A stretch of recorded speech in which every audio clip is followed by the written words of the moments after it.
been tinkering with this because historically I've been such a fucking like crampy person. Yep.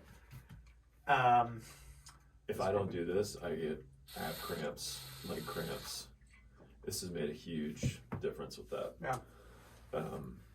Yeah. There's a couple of books I can turn you on to if you want like specific protocols about what to use. D. Nicotino's written like the Salt Fix and Win. Both of those are really good. They give you kind of basic parameters, and he talks a lot about just base and buffering for performance as well. And so we use bicarb and really trying to get more base into folks too, to help with performance. And that's I've been doing that in the mornings too, and that's really helped. So I do salt, that, a couple of other things with beta alanine and glycine to help with the water absorption, and that protocol's been working. Very cool. Just engine wise, it's like I can do longer wads and things, and then where I would hit a wall and other people are dropping like flies, just kind of like cruise control kind of shit. And that's, I mean, the thing that it's been actually kind of like driving me crazy lately is you'll have a person with kind of like your top 3 issues. Either it's weight loss, or it's back pain, or it's knee pain, right? It's kind of like the big 3 in like a non-stroke cancer, like, And here's a common conversation I have. My knee hurts, I think I'm gonna go to the doctor. I'm like, go to the doctor, but I'm gonna tell you right now exactly how that conversation is gonna go. They're going to look at your knee and realize there's no swelling. They're gonna ask you what you're doing. They might have you do some movements. They'll give you a sheet with some exercises, tell you to do ibuprofen 2 or 3 times a day until the pain subsides, and to not do any deep squatting or heavy lifting. And so that person comes back to me and they go, here's what I've been recommending. I'm like, I'm not a doctor. It's not making your job any easier. I have to preface all these conversations with I'm not a doctor because I'm about to fly in the face of what your doctor is saying. But like, all of those recommendations are going to make it worse. Yeah. Just categorically, they're going to make it worse. Unless you literally like fell down and like smashed your knee on the ground and you need some immediate like trauma relief. Sure. Hit it with some ibuprofen and some ice to then get you to a place where you can start to heal. But if your knee is just kind of a little bit ouchy,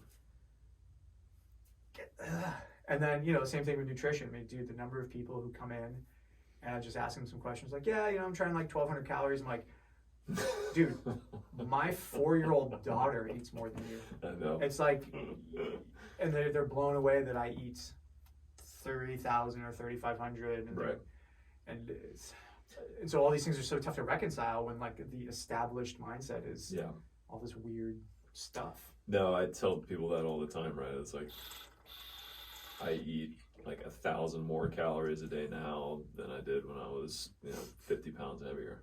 And it's just about doing it the right way and having the right kind of balance, and unfortunately, and we'll talk about this, but for your traditional primary care doctor, when you go in to see them, they have not had the training or the time to do the research in these areas to really understand how to do it, right?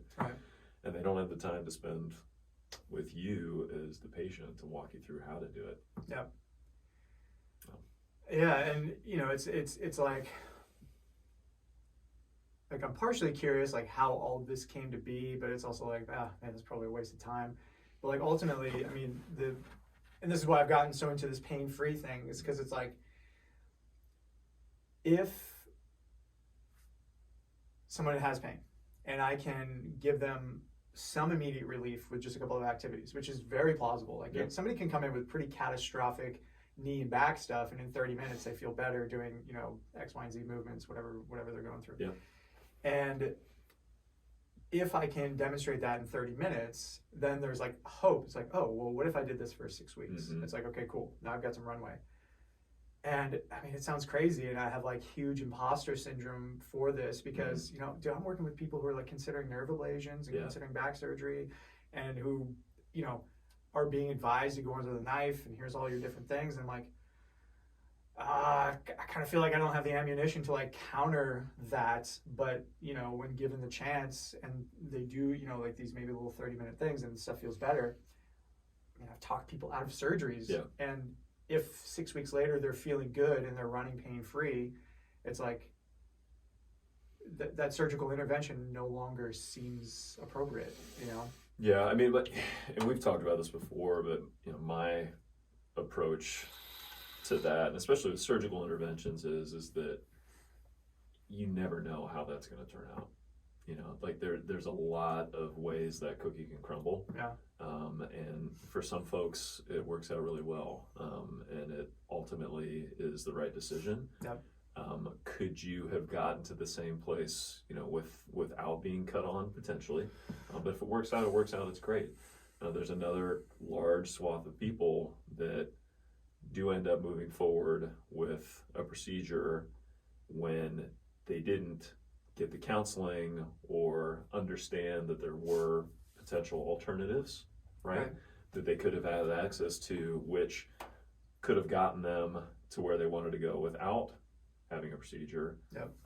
You know, goodness forbid all the complications that potentially come along Sure. with getting cut on, right? So whenever I have these discussions with people, it's, you know, have you exhausted all of those avenues? Have you tried these things? Because for a lot of folks, especially if you haven't had surgery before, you know, it's tough to wrap your mind around how big of a deal it is, and the fact that, you know, it doesn't always go well. And so I think it's just common sense that you would want to try everything that you can first to make sure that Sure. there aren't other alternatives that are potentially less risky. Right.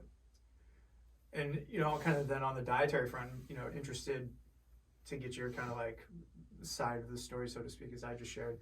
So, you know, work with people all the time, and you know, a lot of times there's complications. They've got thyroid things, or they got PCOS, or you know, whatever the case may be. Mm-hmm. But just in the conversations we've had, just in terms of like, ultimately, you are the unique population of one. Yep. That has your metabolic profile and has all of your chemical secretions as they are. Yep. And you know, I've talked to folks who, you know, they'll get some tests for some whatever it is, and they're like, "Oh, well, you're in normal levels," and it's like, well, if I feel like shit, what good does that do me? Right. And so you're kind of left with this like, well, I'm on the high side of normal based on some stratification of millions of people. Mm-hmm. And if that doesn't help me get clarity on where I need to go, lose the weight, feel better, relieve anxiety or depression or whatever it is, it's like, what are you supposed to do? Yeah, and there's a lot to unpack there, right? I think specifically in regards to nutrition, there are some basic general principles, right, that apply kind of across the board for folks, right? So eating enough protein, like understanding your activity, understanding what your goals are and what you're trying to do in the first place. Yep. Designing a plan that's actually sustainable and doable for the long term, right? Helping people understand, you know, what the basic principles are so that they can move forward in the rest of their days and do it themselves, as opposed to being dependent on you to construct their plate. Like, those are things that apply to everybody, right? Right.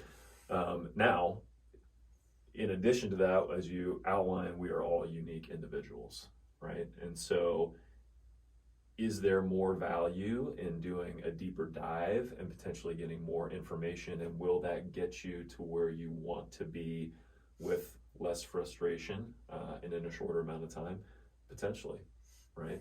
And that's where personalized, you know, precision medicine really comes into play and can be of benefit for folks, right? Because if you do have a dysfunctional thyroid, or you do have vitamin and mineral imbalances, right? And you made this example earlier. It's like, well, you go in, you get these levels and you check it. It's like, when you go in to see your primary care physician, most of the things that you get checked are not going to be what's most informative, Sure. Right? You know, the standard lab panel, or what you're going to have checked when you go in to see your PCP currently, is not going to include a lot of the things that we actually want and need to know in Sure. order to optimize your performance, either from a nutrition standpoint, from a mental health standpoint, looking at your microbiome, right? These are not things that at this point in time insurance is covering proactively for you to get covered as a screen, right? And so understanding that and being able to talk with your physician about that, or having a healthcare team that understands the importance of that and how that actually plays into your success in all of these domains is invaluable. Do you have an example of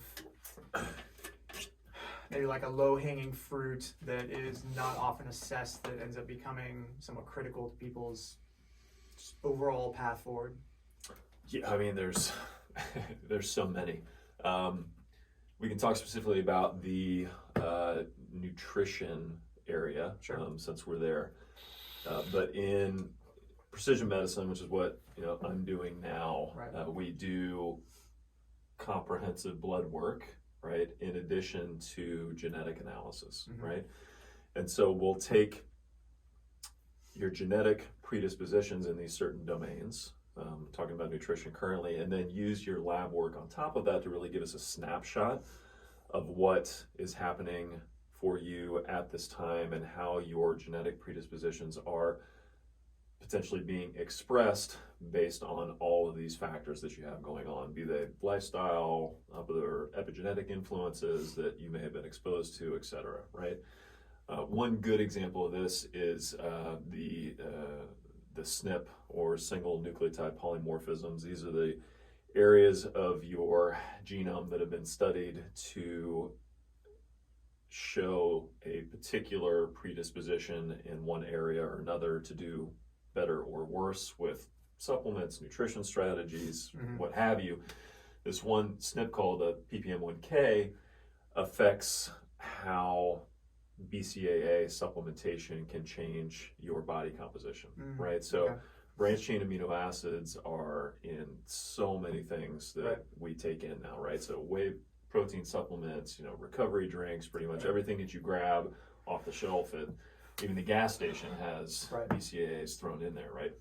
For folks who have a single or double variant in this PPM1K SNP, there's research showing that it can actually make it harder to make body composition changes and can drive metabolic syndrome and fat mass, right? So this is an instance where it can be really beneficial in certain situations, potentially. Sure. But for other folks, right, it can really undermine what you're trying to achieve from a nutrition and body composition standpoint. So an example where a personalized precision approach can really make a big difference and add more information to the picture.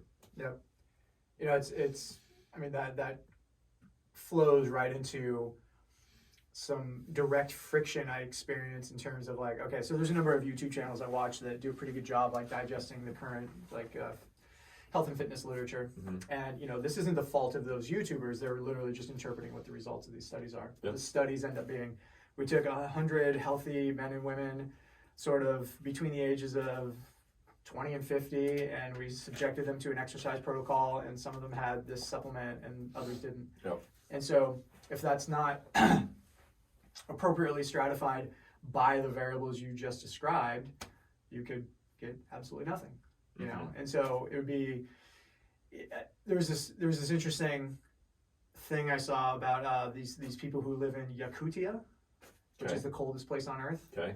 And so it's in some ungodly place in Siberia, and it gets to -70 and all this kind of stuff. And the people who live there have lived there for generations. Mm-hmm. Like, you and I are not thinking about, oh, maybe we should relocate to Yakutia, right? And so it talks about what they eat and what they do and all this kind of stuff.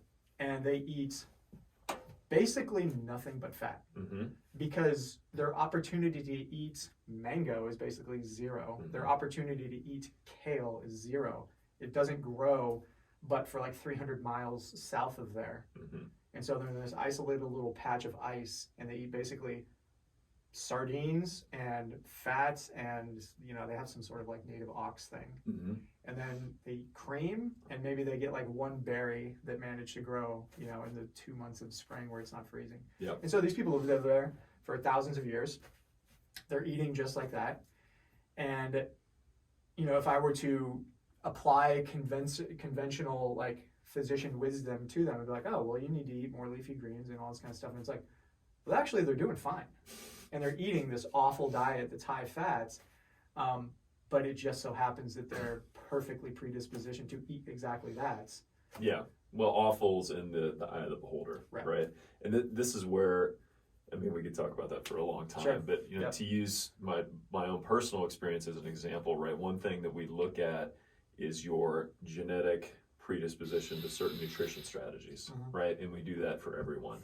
And there's actually been a significant amount of research looking at specific SNPs or single nucleotide polymorphisms and how they affect your ability to use certain macronutrient components in your nutrition strategy and how well you're going to do with that, right? And so when you look at that pie chart, right, of your macros, and we're usually looking at fat, saturated fat, and carbohydrates, those percentages can be significantly different for people, right? And for myself, I went through this because, you know, I did the basic balanced approach for a long time, and it worked to a certain extent, but, you know, ultimately hit kind of a wall and wasn't making more progress until I started doing some adjustments. And this, you know, this went on for years until I found my sweet spot where like my energy was good, I felt well fueled, I was performing well, but I was eating a lot more fat, right? And I was like 50%, 55% fat, and I was like, well, I feel good, like my body composition is good. You know, I knew my cholesterol was good and my lipids were good, so I was like, this is working for me. I'm going to keep doing it, right? And then when I did precision medicine genetic analysis and saw that genetically my predisposition was to be at 50% fat, I was like, oh yeah, that makes sense. Like that could have saved me 5 to 6 years of trial and error and gotten me there a lot quicker, right?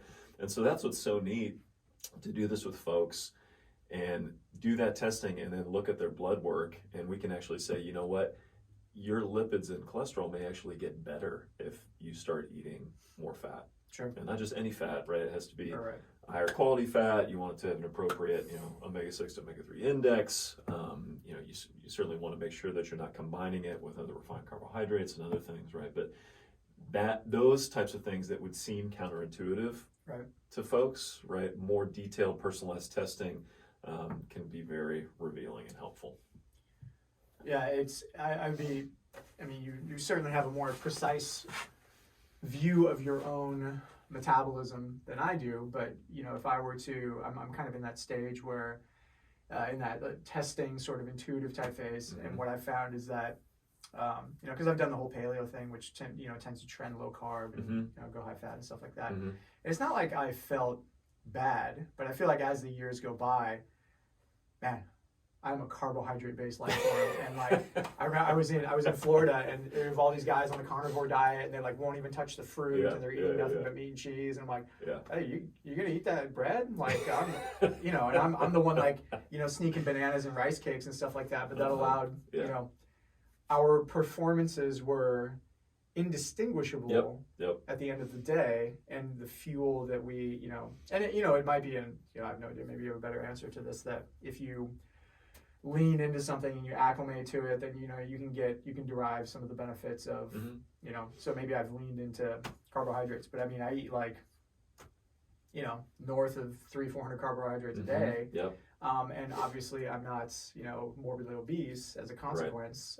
It just so happens that those are, I mean, my carbohydrate intake is essentially boiled down to potatoes, peas, rice cakes, bananas, and you know, some rice and pasta, but certainly a minority of that. I saw your post the other day, man. You're still eating the same thing you're eating. It's been refined. There's been some subtle changes. I got rid of the rice. Okay. Yeah. Right.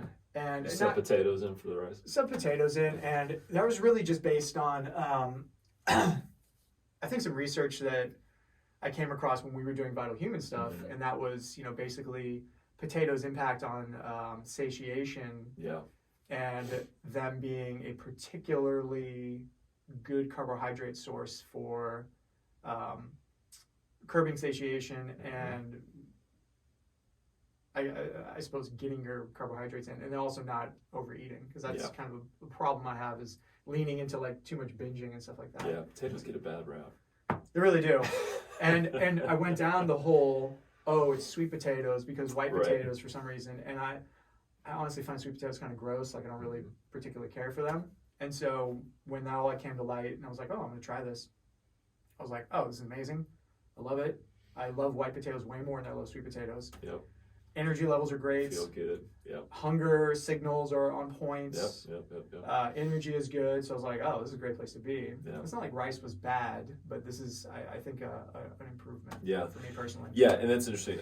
I bet if we do your genetics, Yeah. right, it's going to show us that you have probably found the place, and we call this kind of eating to your genome, right? You're eating to your genetics, that you're probably more or less in tune with that. Yeah. Now, the one caveat to think about, and I had this recently because we see professional athletes and games athletes. I saw a games athlete last week as a client, and he, when this is your profession, right, and what you're doing regularly, you have to think very proactively about how you're feeling, right? And so he eats a significant amount of carbohydrates, right, and kind of needs to in order to perform and do what he does, and is genetically predisposed to do well on that. Yeah. Two, the type of carbohydrates that you take in are important, right? So an important thing to remember is that you can feel well and perform well, but you potentially may still be driving some degree of metabolic dysfunction and insulin resistance that isn't optimal. Sure. Right? And this leads into that whole discussion of what are we optimizing for, right? Because a lot of times performance and health optimization and longevity can be at opposite ends of the spectrum potentially. And so I think that it's important to establish kind of what we're looking to optimize at the beginning of the discussion and kind of move those opposite sides more to the middle, so you're taking off the extremes, right, but not undermining one significantly for the other. And I think it's important to realize that it changes as we move through our lives as well, right? And it may be that if you're competing professionally and this is how you're making an income, that you're willing to make some sacrifices on the longevity side for a period of time. But in a decade, right, it's probably going to change and be different, and you may need to look for a bit of a different approach, a more nuanced approach, a little bit more balance in how you're doing those things. Yeah, absolutely. It's funny, the first thing that comes to mind when you mention sacrificing health for performance is you're sort of like classic bodybuilder that is, literally eating candy. That's a kind of a well-known thing, is like eating candy or donuts or Pop-Tarts or, some sort of like very high glycemic, quick acting, right away, to feel like an intra workout carbohydrate source as opposed to pre or post, which is certainly going to facilitate a better growth stimulus for muscle, but it could come at the expense of things we were just talking about. Yeah, and this plays into supplements and TRT and hormones and everything, right? But what's crazy about that is that there's even populations genetically, and I've talked about this before, and I'll have to look up the study reference, that actually do better from a metabolic perspective when they do eat sugar, like simple forms of sugar, which is completely counter to the majority of the world's populace, right? But there are folks who have, and again, reinforcing and underlining the importance of understanding your personal metabolism, right, and genetic predisposition and biology, that the cookie cutter approach, the one size fits all, when it comes to your health, we've gotten to a point with our understanding and of genetic predisposition and the interplay with environment that we can be more personalized, and folks should take advantage of it. Yeah, there's I in trying to contextualize this conversation for folks, sometimes I'll just ask them like, okay, where was your great grandparents living 10,000 years ago? And because chances are, even as far back as like, let's say 200 or 300 years ago, they were born where they're born. Travel is not like a thing. You stay local, and you have, iterative generations that live in basically the same place and feed off the same flora and fauna for 1,000 years. And so that shapes who you are. And I can't remember if this is something we talked about or maybe in some book tangential to the things we were talking about, but basically Iceland is a really interesting example because you have all these people that migrate to Iceland and they arrive on this big volcanic rock and nothing grows there except moss, and they bring some sheep over, and so these people are eating like kind of like rough vegetation and sheep, and I don't know precisely what they're eating, but that protein source, and probably to the degree that they're like, yeah, they're eating the brains and they're eating the marrow and they're eating all the stuff, and they've been doing that for, I don't know when people settled Iceland, but it's been a minute, versus people living in, you know, tropical Brazil, where there's, you know, maybe it's a wild boar here and there, but it's a lot of like fruit and hanging vegetation and an abundance of vegetation, versus somebody who lives on a different island in, you know, is Okinawa an island? Whatever, some island outside of Japan where there's a lot of fish, and, you know, maybe you're eating like urchins and whatever it is. And so if your people, so to speak, were eating that for 10,000 years, and just in the last 200, food globalization, and then you move to America and everyone's eating like whatever it is, you know, processed, in the worst case scenario, processed junk, but in the best case scenario, you're like, okay, eat my lean meats and my chicken breast and my veggies, and like, man, I feel terrible, and I'm gaining weight, and things are going poorly. It's like, to me, that's how I try and contextualize it to people. Like, if things aren't going well for you, like if you're not thriving and you're trying to adhere to the dogma of whatever it is you're trying to adhere to, it's like, well, if you're not thriving, there might be a better way to frame the conversation. Yeah, I think it's a great place to start. Right? I'm also continually surprised at how little people may know about their family history or their genealogy or their genetic history, right, of their family tree. You know, can most of us, you know, tell us about the environment that their great or great grandparents were living in, much less, you know, their names or anything else, right? So, again, it's, you know, I almost envision it like, you know, circles on a target, right? That it's a good starting point. It's a good philosophy. If we have the opportunity to be more precise and more individualized to you, then we should take advantage of that, right? But yeah, I think that because of our access to information and how social media works, and because, you know, nutrition in particular is so dogmatic for so many people and takes on this religious fervor, that the ability for folks to have a nuanced discussion and be comfortable with shades of gray when it comes to, wow, different things may work better for different people. It's very difficult for folks to acknowledge that, right? Because they almost see it as an affront to what's working for them. And everybody's, I think we should all just get to be a lot more comfortable in our own skin, and understand that, you know, what works for me and what I found to be successful, because I can see it in my blood work that I'm testing regularly, and in my performance and how I feel, and in my relationships and my mental health, is going to be potentially very different for you, right? And it wouldn't be appropriate for me to try and push, you know, what works for me onto you without really trying to understand who you are as a person with a relationship, and further testing, right? And this comes back to what we talked about with, you know, nutrition and support as well, right? Like, I know that you work with clients who, you know, need support from a nutrition standpoint. You know, I do precision medicine and see clients for medical visits.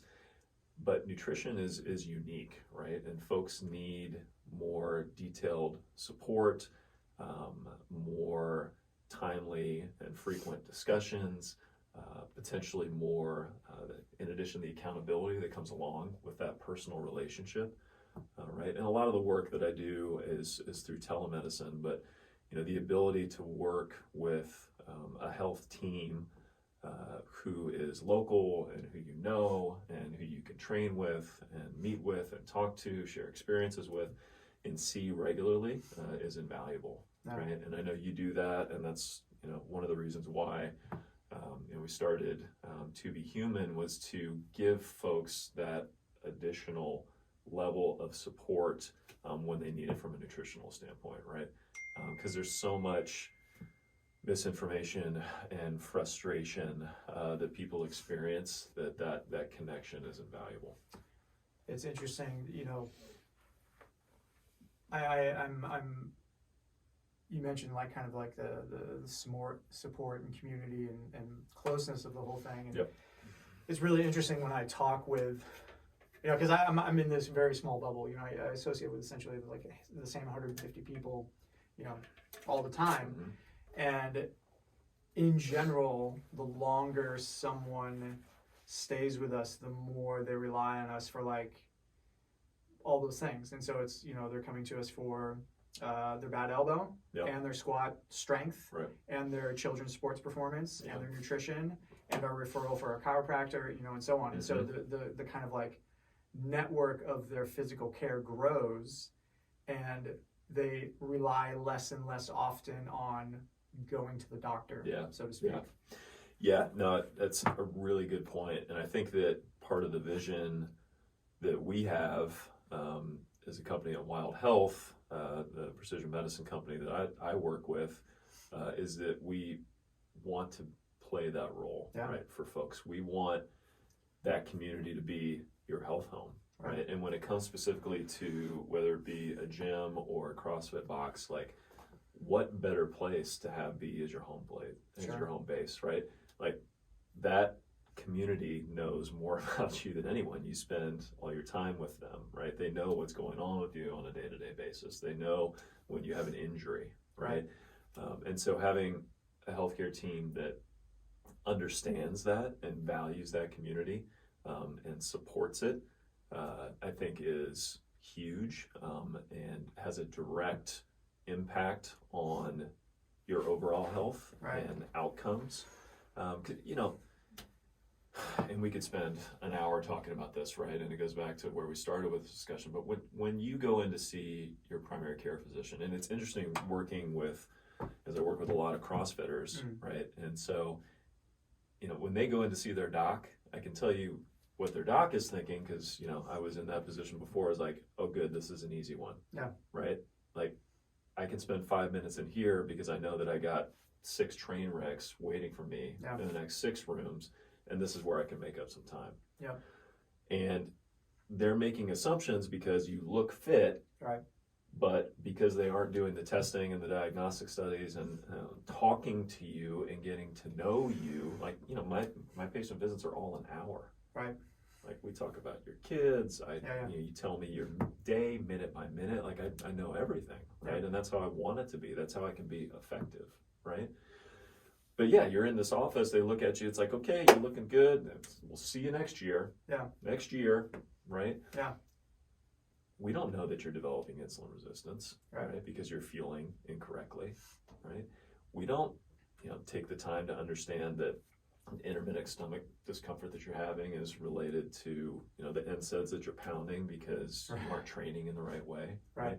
But you can imagine how when that's transitioned and based out of your gym or box community, like all of those things tie in together seamlessly, right? Because they're all interconnected and we all understand and appreciate that, right? It makes all of it much more effective and powerful. I agree. It's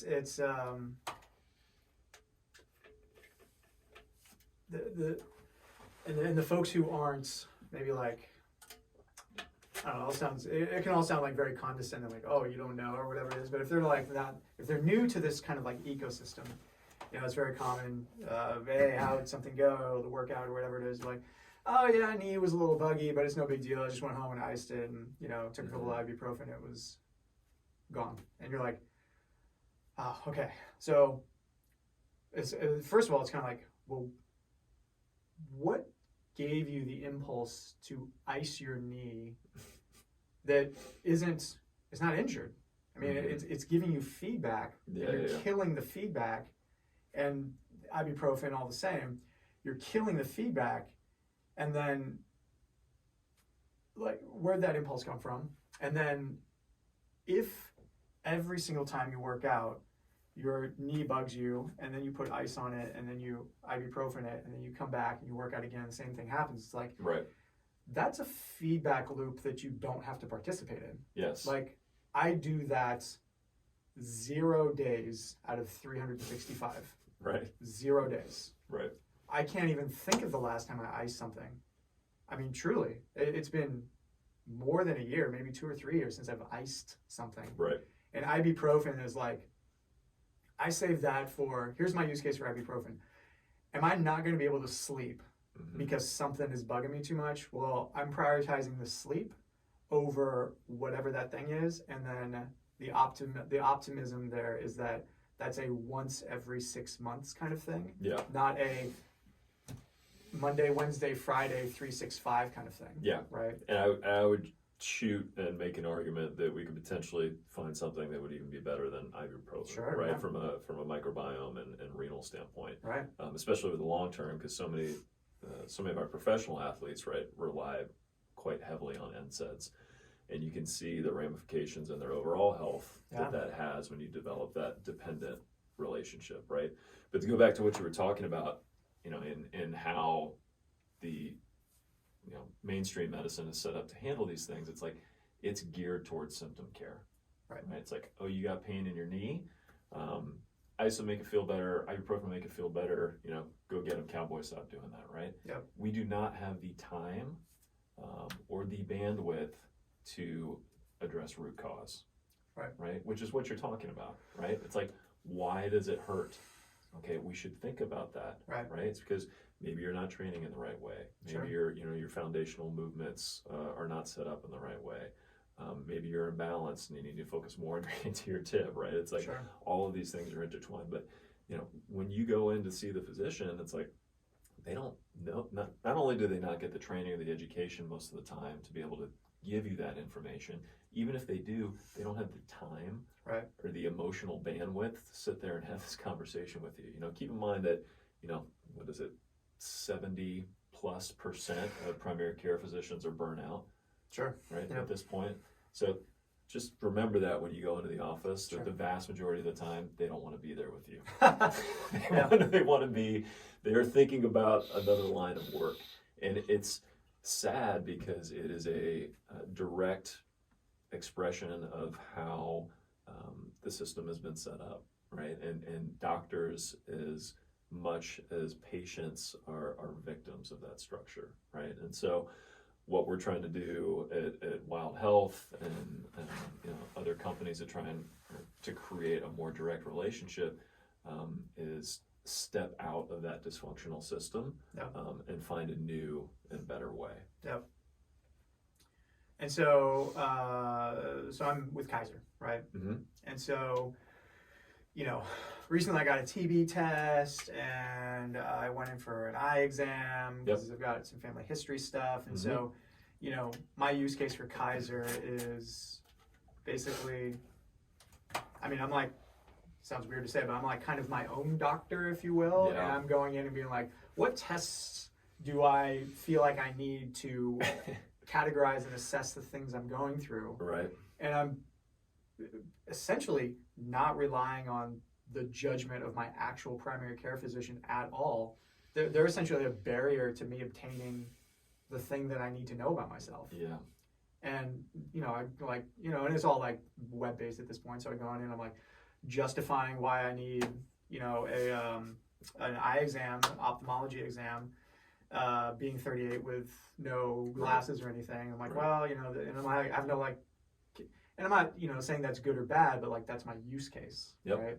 And so in the position, and that's, it sounds like that's the position essentially you used to be in, is this, I don't want to call you a barrier, but you were basically like a gatekeeper to like care, right? To some degree. Right. And so how has that changed for you now? Like how would you categorize what you're doing for people compared to that? Well, I think ideally, we as doctors, right, our primary charge is always to be an advocate for the physician in front of us, or the patient in front of us, excuse me, right? Like that's who we are there to help, right? Because, and Kaiser's a bit of a unique example because of how the model works, right? But depending on the type of insurance that you have and what you're paying for, right, the model is somewhat dependent on being more sustainable the less testing that you do, Sure. right? And Definitely. whether or not that's in the best interest of you as an individual is debatable. There's pros and cons to that, right? Over-testing is bad because, you know, it can identify things that weren't problems, and then you get more tests, and that can Right. lead to comorbidities, right? Right. But under-testing is a problem too. And you know, colon cancer screening is a great example, right? It used to be that, you know, the guidelines were waiting until 50, Right. until you have your first colonoscopy. Now it's been changed to 45. Mm. And there are a lot of people who think that it's still too late and too infrequent, and that we should be screening and testing for Okay. it more, Sure. because it is highly preventable if it's caught early, right? If it's just you and I, right, and we're having a conversation about what's best for you, the individual, it takes all of that out of the equation, Yep. right?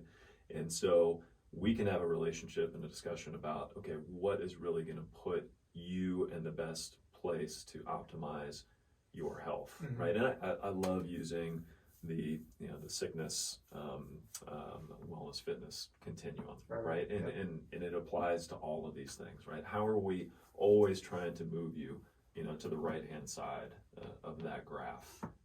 And it's personalized, right? We're not using, you know, guidelines that looked at all of society and said, yeah, for 60% of people this worked, but for 40% of people it didn't.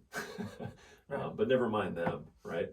It's like, well, no, they count too, right? And so we want to take all of that into consideration and figure out what makes the most sense for you, and not let guidelines or parameters that were designed for different reasons other than optimizing you be what drives our decision making. Yeah. It's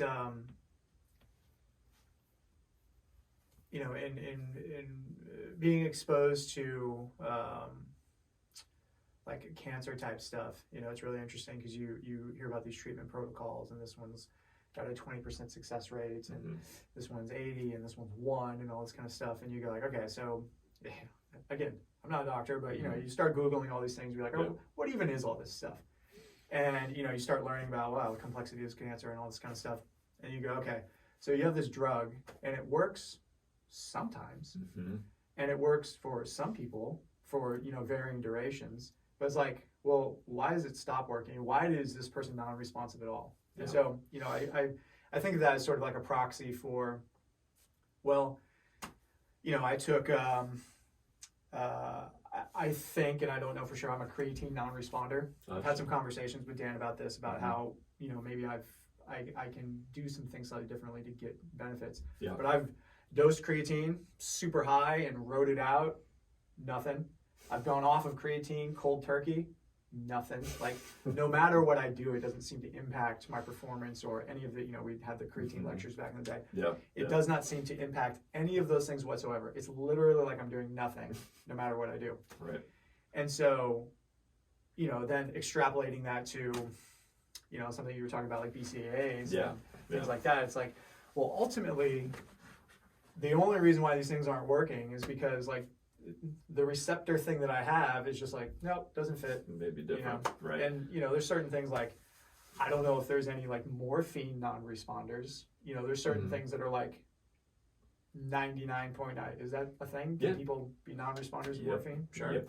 And then you have other people where it's like, no one responds to, I'm trying to think of like the wackiest thing, crystals moving over, you know, your temples to cure, you know, brain cancer, right? And so somewhere in between, you have like, well, why does this thing only work for 25% of people and doesn't work for 75%? And then, well, that being said, well, what is the thing that would work for the other 75%, given that that didn't work? And that's why, you know, where we are right now, I think is such an exciting time, because literally every month, the amount of new information and research that comes out about certain genetic predispositions to kind of drug response, lifestyle modification, supplement protocols for the individuals who have certain genetic predispositions is so impactful, right? What's really great and what I enjoy doing as much as anything else is when I will meet with folks and we have all this information, can go through it, I usually spend more time taking supplements away from what they're doing because it's not a value add or it's redundant or it's potentially undermining Sure. what they're doing, and multivitamins are a great example. Yeah. Okay. You know, the shotgun approach with that. Sure. I get as excited about doing that and simplifying, you know, what you're actually doing, because we want it to really bring value to you, as opposed to throwing a bunch of stuff at you, right? Yeah. Which isn't going to be beneficial, or was based on a, you know, a observational, you know, population-based study that had, you know, epidemiologic components, which, you know, the confounders and lack of reliability with that, you know, you could talk about forever, right? Yep. So that, for me, is the exciting part about the precision nature of what we do.